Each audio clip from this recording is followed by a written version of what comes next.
புதுச்சேரியில் விஜய் அவர்களுடைய மக்கள் சந்திப்பு நடந்து முடிஞ்சிருக்கு. பலதரப்பட்ட விமர்சனங்களும் முன்வைக்கப்பட்டிருக்கு. 25,000 பேருடைய ஃபோட்டோ, ஐடி, ஆதார் கார்டு, நீங்கள் பேர், அவங்க பட்டியெல்லாம் கொடுங்கன்னா யாராலையும் கொடுக்க முடியாதுங்க இல்லையா? அப்போ காவல்துறை கொஞ்சம் வேலை பண்ணுது தாவேக்காவுக்கு எதிராக அப்படின்றது பட்டவர்த்தனமாக நமக்கு தெரியுதா? அங்கே ஒரு பெண் போலீஸ் அதிகாரி ஈஷா சிங் அவங்க ரொம்ப ஸ்ட்ரிக்டாக அந்த இதெல்லாம் பார்த்தாங்க. இவங்க எக்ஸ்ட்ரா ஆட்களை அனுப்புங்கன்னு சொல்லும் போது கூட அவங்க ரொம்ப ஸ்ட்ரிக்டாக தடுத்துட்டாங்க. அதை கவனிச்சிங்களா?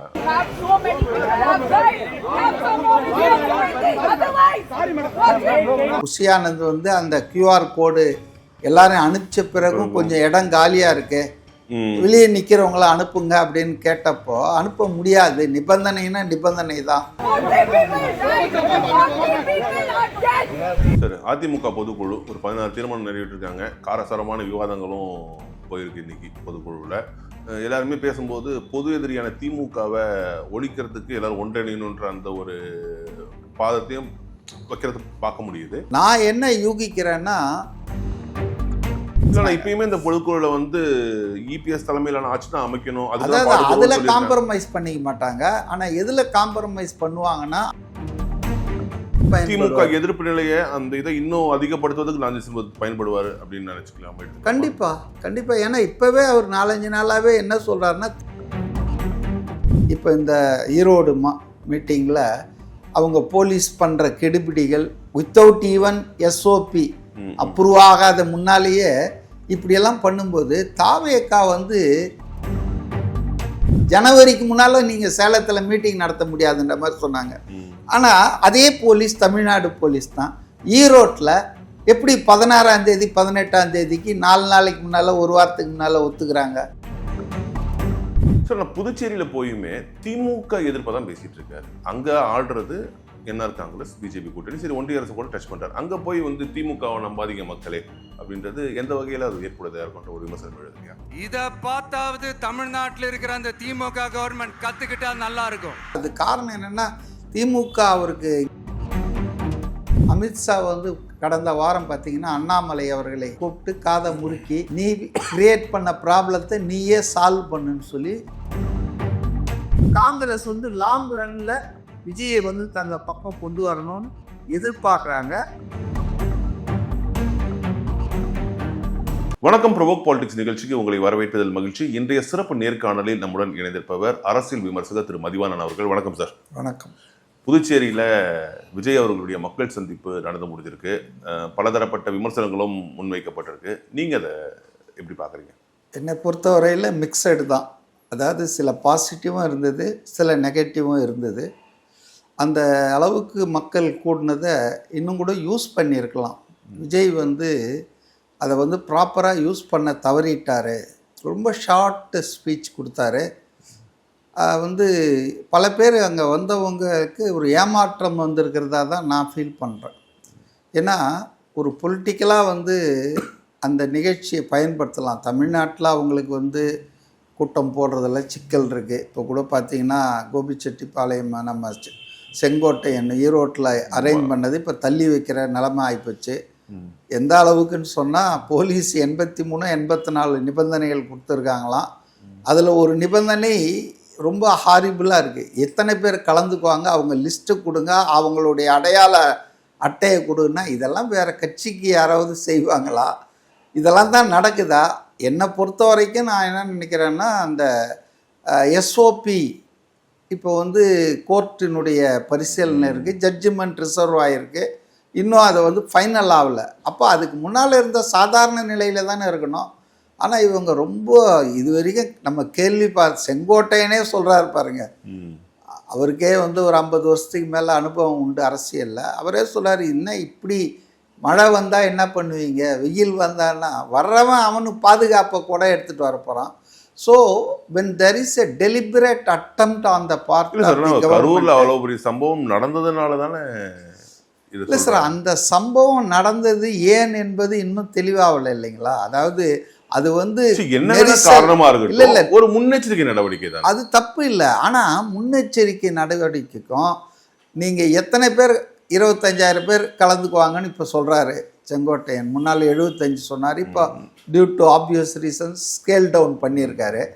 அந்த 25,000 பேர் யார், அவங்க ஐடி கொடுங்க, அவங்க பேர் லிஸ்ட்டு கொடுங்கன்னா எந்த கட்சியும் கொடுக்க முடியாதுங்க. ஒன்லி வந்த பிறகு தான் அவங்க யார் என்னன்றது தெரிய முடியும். நம்ம என்ன இது என்ன பொதுக்குழுவா நிர்வாக குழுவா இப்போ பேரை கொடுக்கறதுக்கு? இப்போ அது கூட இப்போ அதிமுகவில் இன்றைக்கி நடந்துகிட்ருக்கு பார்க்குறேன். 5,000 பேர் 10,000 பேர்லாம் அதெல்லாம் அவ்வளோ பொதுக்குழு நிர்வாகக்குழுலாம் இல்லை, எல்லாரும் போகிறாங்க வராங்க. அதனால் ஒரு முன்னெச்சரிக்கை இருக்க வேண்டியது தான். அதாவது போஸ்ட் கரூர். ஆனால் முன்னெச்சரிக்கையாக இருக்கிறோன்ற பேரில் செலக்டிவாக தாவேக்கா கூட்டங்களுக்கு மட்டும் கிடுபிடி பண்ணுறது, மற்ற கூட்டங்களுக்கெல்லாம் அந்த அளவுக்கு. அதனால தான் புதுச்சேரியில் என்ஆர் காங்கிரஸ் ரொம்ப பாராட்டியிருக்காரோ ரங்கசாமியை. நேச்சுரலி என்ஆர் காங்கிரஸுக்கும் தாவேக்காவுக்கும் அரசியல் ரீதியான புரிதல் இருக்குது. கண்டிப்பாக என்னுடைய நேற்று அவருடைய ஸ்பீச்சில் டீகோட் பண்ணி பார்த்தா தவிர்க்க முடியாத ஆட்சியை காப்பாற்றி கொள்ள வேண்டும் என்பதற்காகத்தான் காங்கிரஸ்காரரான என்ஆர் காங்கிரஸ் தலைவர் ரங்கசாமி எதிர் முகாமில் இருக்கிற பிஜேபியோடு கைகோத்து இன்றைக்கி ஆட்சியை பங்கு போட்டுட்ருக்காரு. அது அவரை பொறுத்தவரையில் எப்போ அதை கழுவி விடணும்னு நினைக்கிறாரு. ஆனால் அவரால் இப்போ முடியல. இப்போ தாவேக்காவோடு அவர் தேர்தலுக்கு முன்போ அல்லது தேர்தலிலோ அல்லது தேர்தல் முடிவுகள் வந்த பின்போ கூட்டணி அமைப்பது சர்வ நிச்சயம். நீங்கள் அதை தான் பார்த்தீங்கன்னா அவரை பாராட்டினது மட்டும் இல்லை, தேங்க்யூ சிஎம் சார்லாம் விஜய் சொன்னது மட்டும் இல்லை, அவங்க அரசு மேலே எந்த விதமான விமர்சனத்தையும் வைக்கலை. அது காரணம் என்னென்னா மாறா பிஜேபியை பற்றி சொல்கிறாரு. இது போல் அது மாநில அந்தஸ்து கொடுக்கல, 17 முறையாக கேட்குறாங்க, கூட்டணியில் இருந்தால் கூட இவங்க புறக்கணிக்கிறாங்க புதுச்சேரியினுடைய வளர்ச்சியை அப்படின்னு 2 பேரில் ஒருத்தர் அடிக்கிறாரு. கவர்மெண்ட்டுன்னு எடுக்க மாட்டேன்றாரு. அதாவது பிஜேபியை யூனியன் கவர்மெண்ட் தானே, அது கோயலிஷன் கூட்டணி அரசு தான். கூட்டணி அரசு மட்டும் இல்லைங்க, இந்த அரசை எடுத்துக்க முடியும். ஒரு பக்கம் ஒன்றிய அரசு பிஜேபி திட்டுறாரு, இன்னொரு பக்கம் மாநில புதுச்சேரியில. இன்னொரு விஷயம் சொல்றேன் கேளுங்க. அதாவது நமச்சிவாயம்னு அவரும் இவருடைய உறவினர் தான், ரங்கசாமியுடைய உறவினர் தான், எல்லாம் காங்கிரஸ்ல இருந்து போனவங்க தான். இவர் தனி கட்சி தொடங்கிட்டாரு. அவர் பிஜேபிக்கு போயிட்டு இன்னைக்கு அவர் அநேகமாக number 2 in that government. Home minister அவர் தான், அவர் கண்ட்ரோலில் தான் போலீஸ் இருக்கு. அந்த போலீஸை பார்த்து தமிழ்நாடு போலீஸ் கற்றுக்கணும், அந்த போலீஸ் சிறந்தது அப்படின்னு சொல்கிறாருன்னா ஒரு பாஜக அமைச்சர் கண்ட்ரோலில் இருக்கிற போலீஸை அவர் பாராட்டுறாருன்னு தானே அர்த்தம். ஸோ அது தெரிஞ்சு பண்ணாரா பாராட்டினாரா இல்லையான்னு தெரியல. பட் ஹோல் ஸ்பீச்சை பார்க்கும்போது அவருடைய அட்டாக் என்ஆரை ஸ்பேர் பண்ணிட்டார், என்ஆர் காங்கிரஸை. அது கூட்டணி அரசு தான் இருந்தாலும் அதை மட்டும் விளக்கிட்டு. அப்போ அதனால தான் நான் நினைக்கிறேன் அந்த கட்சியோட இல்லை, அந்த கட்சியோட அவங்க கூட்டணி வைக்க போகிறாங்க. ஓகே, இப்போ தனித்து போட்டியிட முடியாதுன்னு நான் நினைக்கிறேன் பாண்டிச்சேரியில். அப்படியா?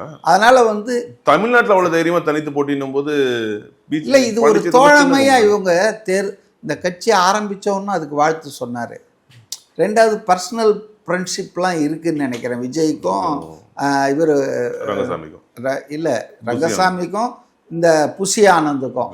அவர் பிறந்த நாள் கூட இவர் போனார் அவர் வீட்டுக்கு. அதனால் I think TVK NR Congress கூட்டணி தேர்தலுக்கு முன்போ அல்லது தேர்தல் அறிவித்த உடனேவோ அல்லது தேர்தல் முடிவுகளுக்கு பின்னாலேயோ கண்டிப்பாக ஒன்றா வரும். அதுதான் நேற்று அவர் பேச்சில் நான் புரிஞ்சுக்கிட்டது. அங்கே ஒரு பெண் போலீஸ் அதிகாரி ஈஷா சிங், அவங்க ரொம்ப ஸ்ட்ரிக்டாக அந்த இதெல்லாம் பார்த்தாங்க. இவங்க எக்ஸ்ட்ரா ஆட்களை அனுப்புங்கன்னு சொல்லும்போது கூட அவங்க ரொம்ப ஸ்ட்ரிக்டாக தடுத்துட்டாங்க. அதை கவனிச்சிங்களா? அது பார்த்தீங்களா? ஆமாம், அது வைரலாக ஆயிடுச்சிங்களா. அந்த அம்மா மகாராஷ்டிராவை சார்ந்தவங்க, அவங்க தாத்தா அவங்க அப்பா எல்லாருமே ஐபிஎஸ் ஆஃபீஸர்ஸு, அவங்க அந்த போலீஸ் பிளட்லேருந்து வந்தவங்க. அதனால் அவங்க அதில் தெளிவாக சத்தம் போடுறதே நம்ம நேரில் பார்த்தோமே. அதாவது புஷியானந்த் அந்த கியூஆர் கோடு எல்லாரும் அனுப்பிச்ச பிறகும் கொஞ்சம் இடம் காலியாக இருக்கு, வெளியே நிற்கிறவங்கள அனுப்புங்க அப்படின்னு கேட்டப்போ அனுப்ப முடியாது, நிபந்தனைன்னா நிபந்தனை தான், அதெல்லாம் நீங்கள் ஒத்துக்கிட்டு தானே இந்த பர்மிஷன் கொடுத்துருக்குறோம், கரூரில் நடந்தது மறந்துட்டீங்களான்னு. அதான் நேச்சுரல். இப்போ கரூர் என்பது பாகிஸ்தான்லேயோ வேற எங்கேயும் இல்லை, தமிழ்நாட்டில் இருக்கு. பாண்டிச்சேரி யூனியன் டெரிட்டரினா கூட அங்கே இருக்கிற கவர்மெண்ட், அங்கே இருக்கிற போலீஸ்க்கு இப்படி நடந்துடக்கூடாதுன்ற ஒரு அச்சம், ஒரு பயம் இருக்கிறதுல தப்பே கிடையாதுங்களா. ஏன்னா தமிழ்நாட்டில் நடந்துருக்குது அது மாதிரி இங்கே எதுவும் நடந்துடக்கூடாது அசம்பாவிதம் அப்படின்றதுல அவங்க கொஞ்சம் லிட்டில் பிட் இதுவாக இருந்தது. ஆனால் அப்படி இருந்தாலும் கூட அந்த போலீஸை இவர் பாராட்டினார. விஜய் நல்ல ஏற்பாடு பண்ணாங்க. போலீஸ் மட்டும் இந்த இதுக்கு காரணமாயிட முடியுமா? ஏன்னா இவங்க டிவிகே சைட்லயும் நேத்தி பார்க்கும்போது ரொம்ப ஆர்கனைஸ்டா இருந்தாங்க. எல்லாத்துக்கும் வந்து இடம் வழியை விட்டு கரெக்டாக வந்து இந்த பஸ்ஸை கொண்டு போய் அந்த நிறுத்துறது, அங்கே விஜய் வந்து மேலே வந்து பேசுனதுன்னு ரொம்ப ஆர்கனைஸ்டாக இருந்தாங்க. ஆனால் இந்த ஆர்கனைஸ்டு விஷயத்த இதுக்கு முன்னாடி அவங்க பண்ண தவறிட்டாங்கன்ற ஒரு கேள்வி எழுதல. அதாவதுங்க, நான் இப்போ உங்களுக்கு இன்னொரு கேள்வி கேட்குறேன். திருச்சியிலேருந்து ஏர்போர்ட்லேருந்து அவர் வந்து அந்த ஃபஸ்ட்டு இடத்துக்கு போனார், அது பேர் என்ன, ஒரு மரக்கடை. அதுக்கு போகிறதுக்கு 7 மணி நேரம் ஆச்சு, அவ்வளோ க்ரௌடு வழி எங்கும். அதுக்கப்புறம் அரியலூர் போனார், அப்புறம் திருவாரூர், நாகப்பட்டினம், நாமக்கல் எல்லாம் போனார். எங்கேயுமே பிரச்சனை வரல. கரூரில் மட்டும் ஏன் பிரச்சனை வந்ததுன்றது ஒரு கேள்வி வருது இல்லை. அப்போது இது வந்து it depends upon the people who organise அந்த place where it is being organised. ரெண்டும் முக்கியம், இடமும் முக்கியம், அதே நேரத்தில் அங்கே பகுதியில் அமைப்பாளர்கள். அதனால் ஆரம்பத்திலேருந்தே என்னுடைய நிலைப்பாடு இதில் ஒரு தவறுன்னு இல்லை, எல்லோருக்கும் அதில் பொறுப்பு இருக்குது. அதில் ஒரு போர்ஷன் வந்து ஆர்கனைசர்ஸ், டிவிகே அமைப்பாளர்களுக்கும் அதில் எந்த பங்குமே இல்லைன்னு சொல்ல முடியாது ஆச்சுங்களா. அன்லெஸ் இப்போ சொல்கிறாங்க இல்லையா சதி செயல் அப்படின்னு சொல்லிட்டு நிர்மல்குமார்லாம் இப்போ சிபிஐக்கு சாட்சி சொல்லிட்டு வந்தப்போ, அது உண்மையாக இருக்கும் பட்சத்தில் யார் என்ன பாதுகாப்பாக இருந்தாலும் இப் சம் பீப்புள் டிசைடட் இந்த மாதிரி ஒரு ஆர்கனைஸ்டாக இருக்கும்போது எதுவுமே பண்ண முடியாதுல்ல. இப்போ புதுச்சேரியிலேயே யார் என்ன பண்ணணும்னு நினைச்சிருந்தா கூட இவ்வளோ ஆர்கனைஸ்டாக இருக்கும்போது கரெக்டாக பேரிகேட்ஸ் போட்டு ஓப்பன் புதுச்சேரியில் வந்து தனித்தனியான வந்து QR கோடு இதெல்லாம் பண்ணிட்டாங்க. அது அங்கே அப்படி இல்லையே. கரூரில் அந்த இடத்துல பொதுக்கூட்டம் மாதிரி பரப்புரைன்ட்டாங்க. சந்தைக்கு அதை போலீஸ் இல்லைங்க. இப்போ புதுச்சேரியில் போலீஸ் தான் இதெல்லாம் இன்ஸ்ட்ரக்ட் பண்ணிச்சு. பிளாக்காக பண்ணணும், என்ட்ரி பாயிண்ட்டு இவ்வளோ நம்பர் தான், இதுக்கு மேலே போனால் விடக்கூடாது அப்படின்லாம் பாண்டிச்சேரி ஆட்கள் மட்டும்தான் கலந்துக்கணும், இதெல்லாம் போலீஸ் தான் சொல்லிச்சு. இப்போ கரூரில் police has fail to give this type of directions. அதே போல் பாதுகாப்பு குறைவும் இருக்குது இல்லைங்களா. அதனால் பாண்டிச்சேரியும் கரூரையும் நம்ம ஒப்பிட முடியாதுங்க. அது வேற இது வேற. ஸோ இனி வர கூட்டங்கள் எப்படி இருக்குன்னு நினைக்கிறீங்க? ஈரோடு இப்போ அடுத்தது நடக்க போகுதுன்னு சொல்கிறாங்க. அதுக்காக எல்லாருமே வந்து வாய்ஸ் ஆஃப்டர் த ஈவெண்ட் தானே. எல்லாருக்குமே ஒரு கரூர் நிகழ்வு என்பது, அந்த துயரம் என்பது ஒரு படிப்பினை தான். எல்லாரும் வந்து கொஞ்சம் கேர்ஃபுல்லாக இருப்பாங்க. ஆனால் எனக்கு என்ன படுதுன்னா, இப்போ இந்த ஈரோடு மீட்டிங்கில் அவங்க போலீஸ் பண்ணுற கெடுபிடிகள் வித்தவுட் ஈவன் எஸ்ஓபி அப்ரூவ் ஆகாத முன்னாலேயே இப்படியெல்லாம் பண்ணும்போது தாவேக்கா வந்து ரொம்ப கேர்ஃபுல்லாக இருக்கணும். அவங்க வந்து இந்த பிரச்சாரத்தை வந்து பெரும்பகுதி இன்டோரில் வச்சுக்கிறது நல்லதுன்னு தான். அது எப்படி சார் பண்ண முடியும்? இப்போ காஞ்சிபுரத்தில் பண்ணாங்க, அது வந்து ஓரளவுக்கு எடுபட்டுச்சு. ஆனால் அதே வந்து மக்கள் ஃபுல்லாக அப்படி எதிர்பார்க்க மாட்டாங்களா? மக்களை பொறுத்த வரைக்கும் தன்னை வந்து பார்க்கணும் தானே எதிர்பார்ப்பாங்க. நம்ம ஏரியாவுக்கு அது வந்து தேர்தல் நேரத்தில் பிரச்சாரம் பண்ணலாம். இவர் இவ்வளோ ஸ்லோவாக இருக்குது. அந்த ப்ராசஸே பார்த்தீங்கன்னா இவ்வளோ கேப் விட்டு இப்போ கரூருக்கு அப்புறம் 70 நாள் 22 கேப் தான் இப்போ புதுச்சேரியில் மக்கள் சந்திப்பு நடத்திருக்காரு. நடுவில் ஒரு இண்டோர் மீட்டிங் மட்டும் காஞ்சிபுரத்தில் நடத்தினாரு. அப்படின்னும் போது அந்த கவரே பண்ண முடியாது. இல்லை சேலத்தில் ட்ரை பண்ணாங்க. பட் காவல்துறை வந்து 1 மாதத்துக்கு முன்னால் நீங்கள் அப்படின்னு ஒரு புதிய நிபந்தனையை போட்டாங்க. ஏன் இப்போ ஈரோட்டில் அதை போடல? நீங்கள் கவனிங்க. சேலத்தில் வந்து டிசம்பர் 4க்கு கேட்டாங்க. முதல்ல என்ன சொன்னாங்க? கார்த்திகை தீபம், அப்புறம் 6ஆம் தேதி பாபரி மசூதி இடிப்பு தினம், ஆகவே கொடுக்க மாட்டோம் நாங்கள். அதுக்கப்புறம் டக்குன்னு பிளேட்டை மாற்றி 30 நாளைக்கு முன்னால் நீங்கள் பர்மிஷன் கேட்கணுன்ட்டாங்க. ஸோ எஃபெக்டிவாக ஜனவரிக்கு முன்னால் நீங்கள் சேலத்தில் மீட்டிங் நடத்த முடியாதுன்ற மாதிரி சொன்னாங்க. ஆனால் அதே போலீஸ் தமிழ்நாடு போலீஸ் தான் ஈரோட்டில் எப்படி 16ஆம் தேதி 18ஆம் தேதிக்கு 4 நாளைக்கு முன்னால், 1 வாரத்துக்கு முன்னால் ஒத்துக்கிறாங்க. இப்போ அங்கே அப்ஜெக்ஷனே இடம், பார்க்கிங், அதுதானே பிரச்சனை.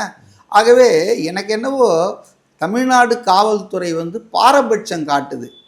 மற்ற எதிர்கட்சிகளை கூட ஓரளவுக்கு அவங்க அனுமதிக்கிறாங்க.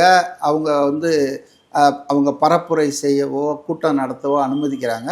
ஆனால் தாவேக்காவை வந்து குறி வச்சு அதாவது அன்ரீசனபிள் கண்டிஷன்ஸ் போடுறாங்க. இப்போ அதான் சொன்னேன், 25,000 பேருடைய ஃபோட்டோ, ஐடி, ஆதார் கார்டு, நீங்கள் பேர், அவங்க பட்டியெல்லாம் கொடுங்கன்னா யாராலையும் கொடுக்க முடியாதுங்க இல்லையா? அப்போ காவல்துறை வந்து கொஞ்சம் வேலை பண்ணுது தாவேக்காவுக்கு எதிராக அப்படின்றது பட்டவர்த்தனமாக நமக்கு தெரியுது. அதனால் வந்து தாவேக்கா ஷுட் பி வெரி கேர்ஃபுல். அவங்க வந்து நீங்கள் சொன்ன கேள்வி, மக்களை சந்திக்கணும், தொகுதியை போகணும், வீதி வீதியாக போகணும், ஒரு தொகுதியில் ஒரு முறையாவது போய் தலையை காட்டணும், இதெல்லாம் ரைட்டு. அது தேர்தல் நோட்டிஃபிகேஷன் வந்தாச்சுன்னா அப்போ பார்த்தீங்கன்னா காவல்துறை நடத்தை விதிகள் வந்துடும். காவல்துறையே வந்துட்டு தேர்தல் கமிஷன் கண்ட்ரோலுக்கு போயிடும். பல அதிகாரிகள் மாற்றப்படுவார்கள். அஃப்கோர்ஸ் தேர்தல் ஆணையத்து மேலேயே நமக்கு பெரிய புகார் இருக்குது, கம்ப்ளைண்ட் இருக்குது, அது வேறு விஷயம். ஆனால் இந்த அளவுக்கு இருக்காது வேலை. அதாவது பிரச்சாரம் செய்கிறதுக்கு தடை பண்ண மாட்டாங்க அப்படின்னு தான் நான் நினைக்கிறேன். அந்த பீரியடில் நீங்கள் சொல்கிறது அவங்க போகிறதுக்கு, ஃப்ரீயாக போகிறதுக்கு வழி வகுப்பார்கள். சார், நான் புதுச்சேரியில் போயுமே திமுக எதிர்ப்பாக தான் பேசிகிட்டு இருக்காரு. அங்கே ஆள்றது என்ஆர் காங்கிரஸ், பிஜேபி கூட்டணி, சரி ஒன்றிய அரசு கூட டச் பண்ணுறாரு. அங்கே போய் வந்து திமுகவை நம்பாதீங்க மக்களே அப்படின்றது எந்த வகையில் அது ஏற்படுது யாருக்குன்ற ஒரு விமர்சனம் எழுது இல்லையா? திமுக வந்து பாண்டிச்சேரியில் ஒரு பெரிய ஃபேக்டர் இல்லை தான் இன்றைக்கி இருக்கிற நிலைமையில். திமுகவும் இல்லை, அதிமுகவும் இல்லை, விசிகாவும் இல்லை, பாமகவும் இல்லை. அது ஒரு காலத்தில் அவங்க கொஞ்சம் பலமாக இருந்தாங்க. இன்றைக்கி அவங்க ஒரு ஃபேக்டரே இல்லை. ஆனாலும் தமிழ்நாட்டினுடைய எக்ஸ்டென்ஷன் தானே பாண்டிச்சேரி, தமிழ் மக்கள் தானே அங்கேயும் இருக்காங்க. அதனால் திமுக மேலே ஒரு விமர்சனத்தை அங்கே வச்சுருக்காரு. அது காரணம் என்னென்னா, திமுக அவருக்கு இங்கே கொடுக்குறாங்கல்ல நெருக்கடி, போலீஸ் பர்மிஷன் கொடுக்காம, அனுமதி தராமல், அந்த கோபத்தை அங்கேயும் போய் காட்டியிருக்காரு. பார்த்து தெரிஞ்சுங்க அப்படின்னு தான் நான் நினைக்கிறேன். ஆமாம், அதுக்கு மேலே அதில் ஒன்றும் நம்ம முக்கியத்துவம் கொடுக்கவே. இப்போ தாவக்கல புது அடிஷன்ஸ், செங்கோட்டையன் உள்ள வந்திருக்காரு, நாஞ்சில் சம்பத் உள்ள வந்திருக்க மாதிரி சீனியர்ஸை வந்து கொண்டு வந்திருக்காங்க. அடுத்து நிறைய தலைவர்கள் வரப்போகிறதாகவும் ஒரு பேச்சு, நிறைய தகவல்கள் உலாவிட்டு இருக்கு. ஸோ இது எப்படிப்பட்ட மூவாக இருக்குது, நல்லா இருக்கும்னு நினைக்கிறீங்களா டிவிக்கு? இல்லை, இது ஒரு நல்ல முடிவு தாங்க. அதாவது வந்துங்க, ஒரு இளைஞர்கள், அனுபவம் இல்லாதவர்கள், ரசிகர்கள், அவங்கள தான் வச்சுருக்காங்கன்னு சொன்ன அந்த குற்றச்சாட்டுக்கு இப்போ கொஞ்சம் ஓரளவுக்கு இது பண்ணிட்டாங்க, சரி பண்ணிட்டாங்க. இப்போ செங்கோட்டையன் வந்ததாக இருந்தாலும் சரி, இப்போ நாஞ்சில் சம்பத் போன்றவர்கள், இன்னும் நிறைய பேர். ஆனால் இதை முன்னாலே செஞ்சுருக்கலாம். எனக்கு என்ன தகவல்னா, அவங்க கட்சி ஆரம்பித்ததுலேருந்து நிறைய பேர் அவங்கள நோக்கி பயணித்து காத்துக்கிட்டு இருக்காங்க. ஆனால் இதை அனுமதிப்பது தான் இழுபறியாக இருந்து ஒவ்வொருத்தரையும் பார்த்து, அதுக்காக ஹோல்சேல் கிளியரன்ஸ் மாதிரி எல்லாரையும் எடுத்துக்கவும் முடியாது. ஏன்னா அவருக்குன்னு சில கொள்கையெல்லாம் வரையறுத்துருக்கார் இல்லையா? ஊழல் புகாரில் மாட்டினவன், இது மாதிரி விஷயங்கள், பேர் கெட்டு போனாலாம் வச்சா அந்த கட்சிக்கு கெட்ட பேர் வந்துடும். ஸோ அவங்க ஸ்க்ரீன் பண்ணது கரெக்டு தான். ஆனால் ரொம்ப லேட் ஆயிடுச்சு. அதனால் இப்போவாது பரவாயில்ல. இப்போ என்னை பொறுத்த வரைக்கும் செங்கோட்டையன் வந்ததால் அந்த கொங்கு பெல்ட்டில் இருக்கிற ஒரு 60 தொகுதிக்கு ஒரு ஆள் மாதிரி ஆயிட்டார். அவர் அந்த மண்டல செயலாளராக, பொறுப்பாளராகவும் வாங்கிட்டாங்க. அது மாதிரி தமிழ்நாட்டில் இருக்கிற ஒவ்வொரு மண்டலத்துக்கும் வந்து இது போன்ற செங்கோட்டையன் மாதிரி அனுபவம் வாய்ந்த சீனியர் கிடைச்சாங்கன்னா அவங்களுக்கு வந்து வேலை வந்து கொஞ்சம் எளிதாகும். இல்லைன்னு சொன்னால் அவங்கக்கிட்ட இருக்க இளைஞர்கள் வந்து நடைமுறை அனுபவம் பெறுவதற்கு கொஞ்சம் கஷ்டப்படுவாங்க. அதான் நல்ல விஷயம். நாஞ்சில் சம்பத் எப்படி தாவேக்கா யூஸ் பண்ணிக்கணும்னு நீங்கள் நினைக்கிறீங்க? இல்லை, நாஞ்சில் சம்பத்தை பொறுத்தவரையில், அவரை பொறுத்தவரையில் இன்கன்சிஸ்டன்சி, அவர் அதுக்கு ஒரு உதாரணம். அவர் வந்து இது வரைக்கும் 4-5 கட்சி மாறி இருக்கார். அவரை வந்து அரசியல் ரீதியாக பயன்படுத்துறதுல ஒன்றும் எனக்கு பிரயோஜனம் இருக்கிற மாதிரி தெரியல. அதுக்கு பதிலாக இவங்களுக்கு வந்து இந்த மேடை பேச்சு, இப்போ பாருங்கள், நேற்றே 11 நிமிஷம் தான் பேசினார். அவங்க இருக்கிட்ட இருக்க எல்லாருக்குமே இருக்கிற ஒரு கோளாறு அதுதான். அதாவது சுருக்கமாக பேசிடுறாங்க. ஆனால் நம்ம தமிழ் மக்களுக்கு பெருசாக அட்ரஸ் பண்ணணும், கொஞ்சம் எக்ஸ்பிளைன் பண்ணி பேசணும். அப்போ அந்த அடிப்படையில் அஸ் எ பிளாட்ஃபார்ம் ஸ்பீக்கர் இவர் வந்து பயன்படுவார். எல்லா தொகுதிக்கும் போய் என்ன டிவிக்கே என்ன ஆர்டிகுலேட் பண்ணுது, எதுக்காக டிவிக்கே ஓட்டு போடணும், இந்த விஷயங்கள்லாம் பாமரர்களும் எல்லாரும் புரிஞ்சிக்கிற மாதிரி பொதுமக்களுக்கும் அதை பேசுறதுக்காக ஒரு ப்ரொபகண்டிஸ்டாக அவர் வந்து பயன்படுவார். நல்லாவே பயன்படுவார். திமுக எதிர்ப்பு நிலையை அந்த இதை இன்னும் அதிகப்படுத்துவதற்கு நாஞ்சில் சம்பத் பயன்படுவார் அப்படின்னு நினைச்சுக்கலாம்.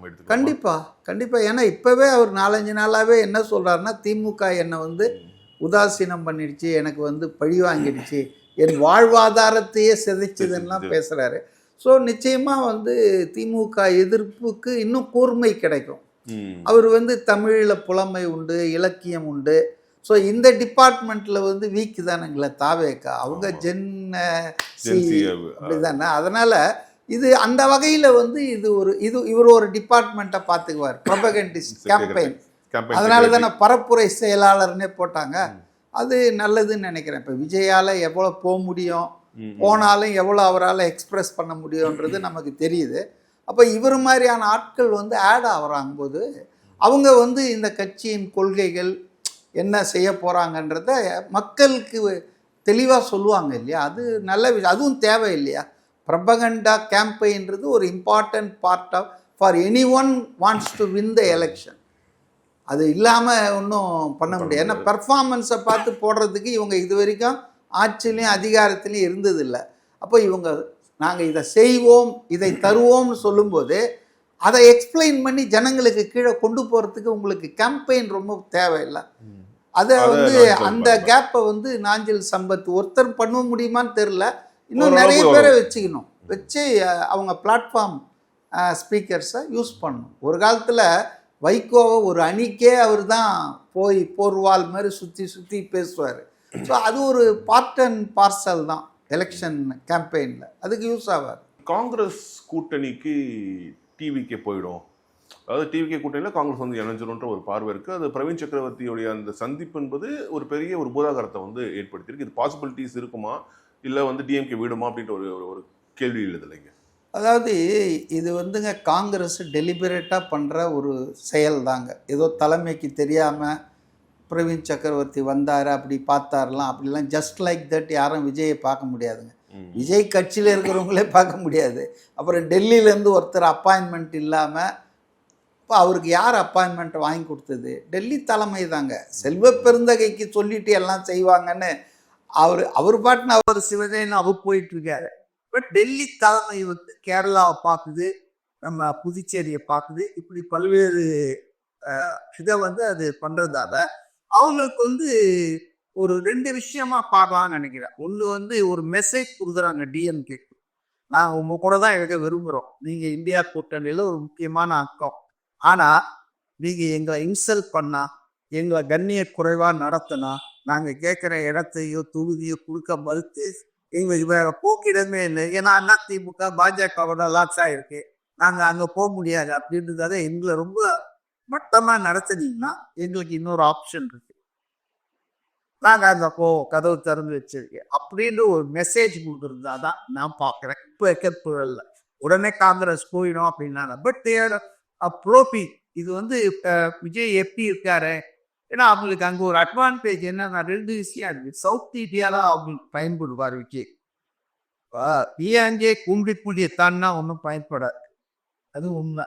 ஆனால் விஜயை பொறுத்தவரையில் கேரளாவில் ரொம்ப பயன்படுவார். அங்கேயும் சட்டமன்ற தேர்தல் வரப்போகுது, புதுச்சேரியே சட்டமன்ற தேர்தல், எக்ஸ்டென்ஷனாக தமிழ்நாடு தானே.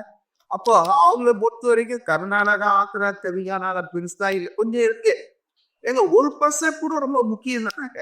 அதனால வந்து அவர் கேம்பெயின் பண்ண யூஸ் பண்ணலாம், பிரச்சாரம் பண்ண யூஸ் பண்ணலாம். ஸோ அதனால வந்து காங்கிரஸ் வந்து லாங் ரன்ல விஜயை வந்து தங்க பக்கம் கொண்டு வரணும்னு எதிர்பார்க்குறாங்க. ஆனால் அது வந்து it depends upon the behaviour and attitude of DMK. இப்போ டிஎம்கேலேயே இப்போ என்ன பேசுறாங்க, பிசிகெல்லாம் நாங்கள் தான் திமுகவில் 2வது பெரிய கட்சி கூட்டணிலாங்கிறாங்க. அப்படின்னா அது என்ன சொல்லுவாங்க, காங்கிரஸை விட நாங்கள் தான் வலிமை வாய்ந்ததுன்றாங்க. அதை காங்கிரஸ் ரசிக்குமா? இது வந்து தேவையில்லாமல் ஒரு கூட்டணி கட்சி இவங்க காயப்படுத்துறாங்க. ஸோ என்னை பொறுத்தவரையில் இப்போதைக்கு எதுவும் உறுதியாக சொல்ல முடியாது. It all depends upon the attitude of DMK. Congress அது இப்படி நடத்த போகுது, காங்கிரஸை வச்சுக்கணுன்ற தேவை அதுதான் இருக்கு. ஒரு சட்டமன்ற தேர்தலுங்க காங்கிரஸுக்கு திமுக தான் தேவை என்பதை விட திமுகவுக்கு காங்கிரஸ் தேவை. நாடாளுமன்ற தேர்தல்லாம் வயசு வருஷம் அவங்க ஒன்றும் ஆட்சிக்கு வர போறது இல்லை. 10 எம்எல்ஏ 8 எம்எல்ஏ ஆகலாம், 12 எம்எல்ஏ ஆகலாம். பிளஸ் ஆட்சி கொண்டு கேரளா அப்புறம் பாண்டிச்சேரி காங்கிரஸுக்கு ஆட் போடலாம். தமிழ்நாட்டில் நீங்க முதலமைச்சராக இருப்பீங்க, கேரளாவிலே பாண்டிச்சேரி எங்க முதலமைச்சருக்கு உதவி பண்ணுங்கன்னா கசகுமா காங்கிரஸுக்கு. அதனால வந்துங்க இது ஒரு ஒரு டெலிபரேட் விஷயம்தான். நீங்க இந்த பக்கம் போய் பேசுங்க அந்த கமிட்டி கிட்ட, நாங்க இந்த பக்கம் ப்ரோபீன் பண்றோம். சப்போஸ் எல்லாம் வந்து சரியாச்சுன்னு சொன்னா, ஆனா ரெண்டு பக்கமும் நாங்க கூட்டணி வைக்க முடியாது. தமிழ்நாட்டுல காங்கிரஸோட கூட்டணி, புதுச்சேரியில திமுகவோட கூட்டணி, புதுச்சேரியில தாவேகாவோட கூட்டணி, அப்படிலாம் வைக்க முடியாது. வச்சா ஒரே மாதிரி ஸ்டாண்டு தான் இருப்பாங்க. அதனால வந்து இது வந்து வளர்ந்து உண்மைதான். இட்ஸ் டெலிபரேட் அட்டம் காங்கிரஸ் பண்றாங்க. சரி, அதிமுக பொதுக்குழு ஒரு 16 தீர்மானம் நிறைவேற்றிருக்காங்க. காரசாரமான விவாதங்களும் போயிருக்கு இன்னைக்கு பொதுக்குழுவில். எல்லாருமே பேசும்போது பொது எதிரியான திமுகவை ஒழிக்கிறதுக்கு எல்லாரும் ஒன்றிணையணுன்ற அந்த ஒரு பாதத்தையும் வைக்கிறது பார்க்க முடியுது. ஸோ இந்த விஷயங்கள் எப்படி இருக்கும்? இந்த பொதுக்குழு வந்து ஒரு முக்கியமான திருப்பம் தரக்கூடிய பொதுக்குழுவாக தான் அமையும். ஏன்னா தேர்தல் வியூகத்தை வகுக்க வேண்டிய விஷயம். அதிகாரம்லாம் முழுமையான அதிகாரம் எடப்பாடி பொதுச் செயலாளருக்கு தான் கொடுத்துருப்பாங்க அந்த பொதுக்குழுவில். அதில் ஒன்றும் பிரச்சனை இருக்காது. ஆனால் ஸ்ட்ராட்டஜி கொஞ்சம் மாற்றுவாங்கன்னு நினைக்கிறேன். அவங்க எதிர்பார்த்தது அதிமுக வந்து பொது எதிரியை வீழ்த்தன்போது தாவேக்கா தங்கக்கிட்ட வரும், தாவேக்காவோட கூட்டணி வந்தால் சூறாவளி போல் அடித்து திமுகவை வீழ்த்திடலான்னு அவங்க நம்பினாங்க. அது உண்மையும் கூட. இவங்க ரெண்டு பேரும் சேர்ந்து இருந்தாங்கன்னா திமுகவின் வீழ்ச்சி தோல்வி ரொம்ப பயங்கரமாக இருக்கும். ஆனால் அவங்க ரெண்டு பேரும் சேருவதற்கான வாய்ப்பு இல்லை என்பது எனக்கு துவக்கத்துலேருந்தே தெரியும். ஏன்னா ரெண்டு பேரும் பொருந்தாது அவங்க ரெண்டு பேருக்குள்ள இது. அப்படி இருக்கும்போது இப்போ பாஜக வந்து அவங்கள நெருக்குது. அதாவது ரெண்டு பேர் நம்ம மட்டும் இருந்து திமுகவை வீழ்த்துறதுக்கு சான்ஸ் இல்லை, அதனால் ஆட் பண்ணணும். குறிப்பாக அமித்ஷா வந்து கடந்த வாரம் பார்த்திங்கன்னா அண்ணாமலை அவர்களை டெல்லிக்கு வர வச்சு, இப்போ கூட டெல்லியில் தான் இருக்காருன்னு நினைக்கிறேன். அவர் வந்து முன்னால் வந்து அதிமுக பாஜகவோட கூட்டணி முறிச்சதுங்க தான் அவர் தான் காரணம்.